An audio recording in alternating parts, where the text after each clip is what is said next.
तो hello everyone, welcome to Poonam education. I hope you all are good. So हम लोग कर रहे हैं एक्सरसाइज 4.2 क्लास 9th के लिए, चैप्टर 4 के लिए, लीनियर इक्वेशन इनटू वेरिएबल्स। आप लोग, आई होप आप लोगों को इंट्रो और फर्स्ट जो एक्सरसाइज थी वो बहुत अच्छे से समझ आई होगी। तो नेक्स्ट एक्सरसाइज को आप हम लोग डिस्कस कर लेते हैं, देख लेते हैं। फर्स्ट क्वेश्चन आपका क्या है, which one of the following option is true and why. इन आपको 3 ऑप्शन यहाँ पे दिए हुए हैं और उसमें आपसे पूछा गया है कि इनमें से जो ट्रू है वो कौन सा है और क्यों है। आपको यहाँ पे थोड़ा सा आपको रीजन डालना है, देन उसके बाद में आपको बताना है कि आपका जो ऑप्शन है वो कौन सा ठीक है। तो आपके जो 3 ऑप्शन दिए हुए हैं, आपको एक इक्वेशन दी हुई है y equals to 3x plus 5 has a unique solution. Unique solution का मतलब होता है कि क्या सिर्फ इसका एक ही सॉल्यूशन होगा। फिर सेकंड आपको दिया है ओनली 2 सॉल्यूशन, और थर्ड जो वाला पार्ट है आपको दिया हुआ है इनफिनाइटली मैनी सॉल्यूशन।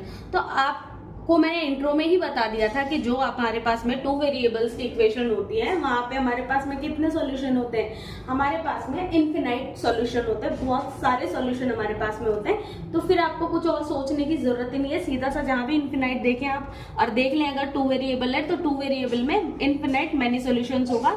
आपका राइट आंसर ये होगा। आपको सोचने की जरूरत ही नहीं है कि यूनिक होगा कि 2 सॉल्यूशन होगा।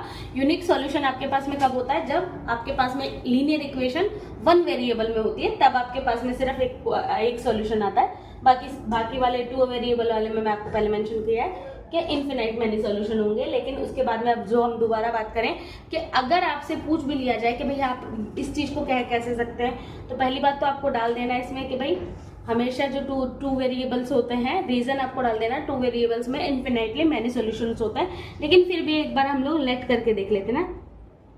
लेट किया हमने x भी 0, ओके। जब हमने x को 0 लिया तो कैसे हम इसको शो करेंगे ना, y इक्वल्स टू 3 ये 0 प्लस 5 इक्वल्स टू वो 0 ही रहेगा आपका। y को फाइंड करने के लिए आपका क्या रहेगा, यहाँ पे 3 zeros और 0 होते हैं और 5 आपका यहाँ पे आ जाएगा, y का वैल्यू आ जाएगा। ठीक है, यहाँ पे एक वैल्यू आया।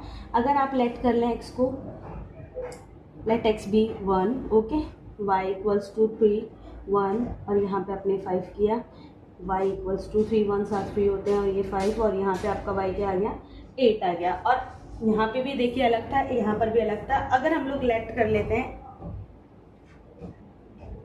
लेट भी x 2 रखा हमने, ठीक है, y इक्वल्स टू 3 और ये यहाँ पे 2 प्लस 5 3 2 6 होते हैं, ये आपका 5, तो y की वैल्यू यहाँ पे आपके पास में 11।